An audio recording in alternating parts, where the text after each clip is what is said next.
안녕하세요. 사이버에이전트 벤처스의 유정호입니다. 오늘은 14년 9월부터 15년 3월, 그러니까 일본에서는 이때 이제 회계연도가 많이 껴있는데요. 그때 지금 원래는 좀 동남아 얘기를 좀 해보려고 했는데 오늘 또 워낙 이 동안에 일본에 대한 트렌드들이 많이 정리가 돼가지고 그거를 발표를 해볼까 합니다. 안 되죠? 됐네. 네, 뭐 저희 이제 1년 이상 계속 마케팅 해와가지고 지나고 있습니다. 저희 뭐 아시아 각국에서 투자하고 있는 벤처 캐피탈 회사고요. 저는 서울 오피스에서 투자를 총괄하고 있습니다. 일본에서 지금 크게 가장 큰 일들 두 가지를 정리를 해보면은 스타트업이나 이제 벤처 생태계에서 M&A가 약 15건 있었고요. 그 다음에 IPO가 16건 있었습니다. 과거 최대 수치라고 보시면 되고요. 그래서 주로 이제 ICT 분야에서 어떤 중견급의 M&A들이 많이 발생을 했고, IPO 역시 대부분 게임 회사라든지 IT 회사, IT가 접목된 서비스를 중심으로 16개의 기업들이 이 기간 동안에 상장을 IPO를 달성했습니다. 그래서 그 내역들을 잠시 살펴보면 일단 첫 번째로는 M&A인데요. 크게 결제 분야, 그리고 큐레이션 미디어, 그다음에 기타 등등 해가지고 이렇게 한 15건들이 집행이 됐거든요.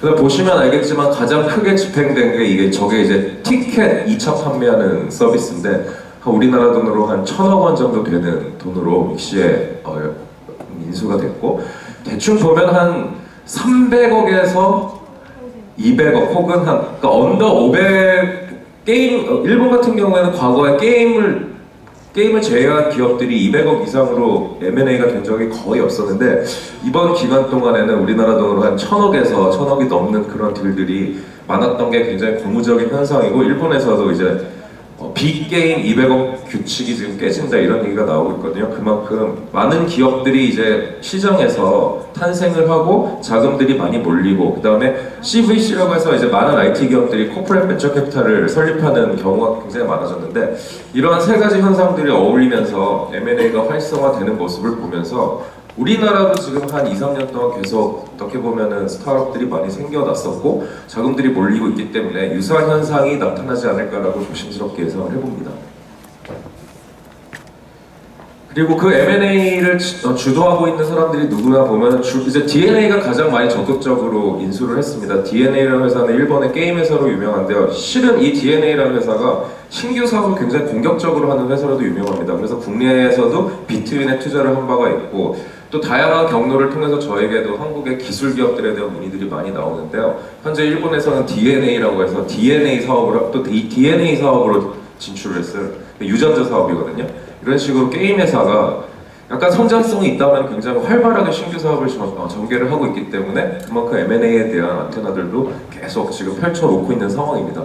그리고 통신사 KDDI도 최근 이 분기 동안에 많은 인수를 집행을 하고 앞으로도 더 많이 한다고 하더라고요. 그리고 아까 말씀드렸듯이 인수 가격은 대충 한 100억에서 200원 혹은 300억 정도가 중심이긴 하나, 저번 분기에는 1,000억이 넘는 딜이라든지 500억 규모의 딜들도 있었다는 점이 새로운 어떤 트렌드로 자리 잡고 있고요.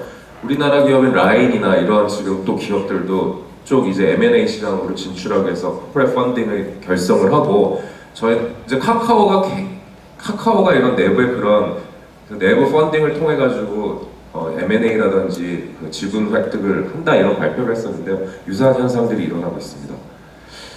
그리고 이제 M&A가 아니라 이제 IPO인데요. IPO도 마찬가지로 16건이었는데 주로 이제 미디어, 신문, 근호씨라고 하는 스마트 신문 서비스라든지, 그 다음에 변호사닷컴이라고 해서 이제 크라우드 소싱을 변호사에 특화한 사례라든지, 이런 어떤 니치 플레이어가 점점 커지면서 저번 분기에 상장을 다 했고요.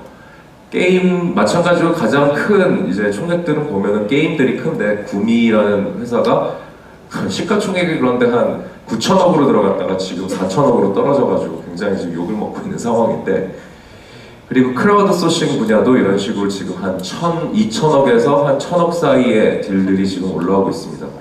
근데 이제 IPO가 저희 나라도 이제 IPO 시장이 더 활성화돼야 하지 않냐, 그리고 허들이 낮아져야 하는데, 실은 저번 분기에 굉장히 많은 기업들이 IPO를 한 편이거든요.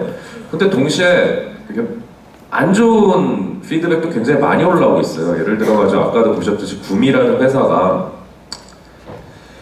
945억엔으로 시가총액 945억엔으로 올라왔다가 바로 반토막 났는데 이 사이에서 레이오프 일어나고 사업 계획 하방 수정하고 이러면서 과연 누구를 위한 IPO냐, 개인 투자자들만 욕먹는 거 아니냐 이런 얘기들도 많이 나오고 있고 실제로도 딜들을 보면은 IPO 딜들을 보면은 예를 들어가지고 뭐 시가총액 한 3천억 정도 가는 거야. 기관 투자자들도 붙고 유동성이 확보가 되는데 뭐 500억에서 300억, 그 다음에 뭐 600억, 즉 진짜 1000억, 3000억 미만의 딜들은 지금 현재 올라간 다음에 반짝 터진 다음에 개인 투자자들 붙고 그 다음에 주르르르 나간 다음에 유동성 사라지고 그러면 이제 기업 가치는 계속 낮게 형성이 되고 그래가지고 너무 낮게 허들을 낮춰놨더니 이런 안 좋은 현상들, 즉 이제 개인 투자자들에 대한 어떤 피해들 이런 것들을 지금 재고하면서 증권협회라든지 이런 데서 이 벤처 생태계에 있어서 IPO에 대한 재고 혹은 어떤 새로운 챌린지 포인트들이 계속 지금 제기가 되고 있습니다.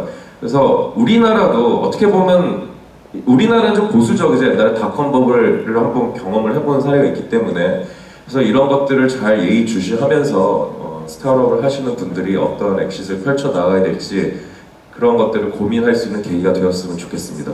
예, 이상입니다. 감사합니다.